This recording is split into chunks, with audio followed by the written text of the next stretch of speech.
आ चुकी हूँ भीमबेटिका में और जैसे ही आप आएंगे यहाँ पर तो आपको एक एंट्री फीस देना पड़ेगी। तो मैं आपको बता दूँ कि भोपाल से 45 से 50 किलोमीटर दूर है। ये भोपाल और होशंगाबाद हाईवे पे है। जैसे ही आप टर्न होंगे आपको टिकट मतलब जिसका एंट्री चार्ज बोलते हैं, एंट्री फ़ी आपको देनी पड़ेगी और इस कितना होगा ये आपको स्क्रीन पर दिख रहा होगा। इसको जो मेंटेन करता है वो ASI करता है, that is archaeological survey of India. वो इसको मेंटेन करता है। तो यहाँ आने के लिए आपको बेसिक जानकारी ये थी। और दूसरा, अगर आप वहाँ पर टिकट काउंटर पर अगर ऑनलाइन पेमेंट भी हो जाएगा। अगर आप कैश लेके नहीं आते तो उसके लिए कोई आपको सोचने की ज़रूरत नहीं, आप ऑनलाइन पेमेंट भी कर सकते हैं। तो आइए जानते हैं।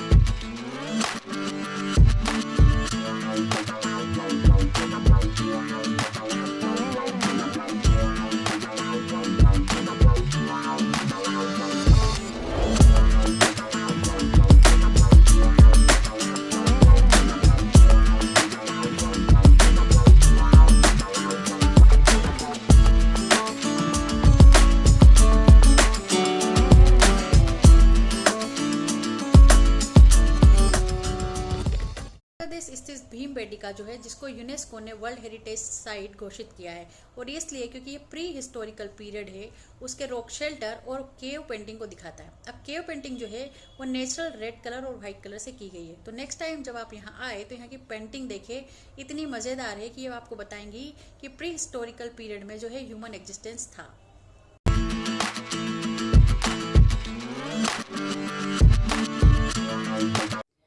पीछे की जो चट्टानें आप देख रहे हो उसमें घोड़ा नुमा कोई जानवर की आकृति बनी हुई है, और उसमें कुछ आदिवासी या कुछ लोग या उनको आदि मानव बोले वो बैठे हुए हैं, और उनके हाथ में कुछ चीज़ें भी हैं।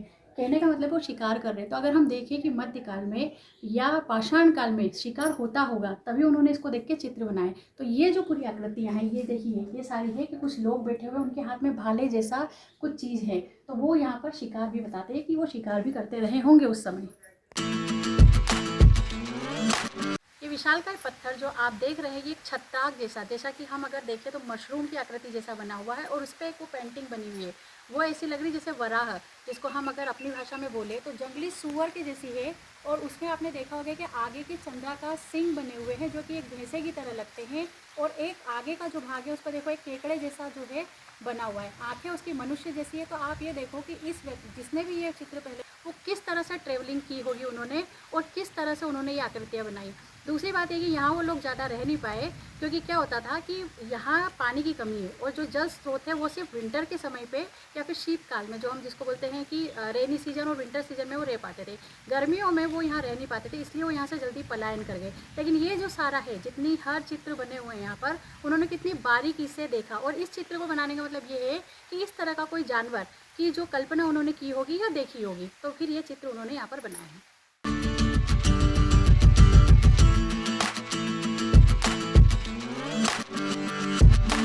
तो बहुत कुछ जानकारी हम अब आपको अपने वीडियो में दे चुके हैं, लेकिन बहुत सी जानकारी जो नहीं दे पाए, क्योंकि यहाँ की जो शेल चित्र जिनको हम बोलते हैं कि जो पेंटिंग बनी हुई है वो इतनी छोटी है, कहीं धुंधली पड़ गई है, और आपको देख नहीं पाओगे। मतलब अगर हम जितना जूम करके भी देखेंगे तो देख नहीं पाओगे। तो अगर आपको वीडियो पसंद आता है, अगर आपको यहाँ आना है तो हमारे साथ बने रहे, हमारे चैनल को लाइक करें, वीडियो पसंद आता हो तो शेयर करें और सब्सक्राइब ज़रूर कर लेना। Thank you.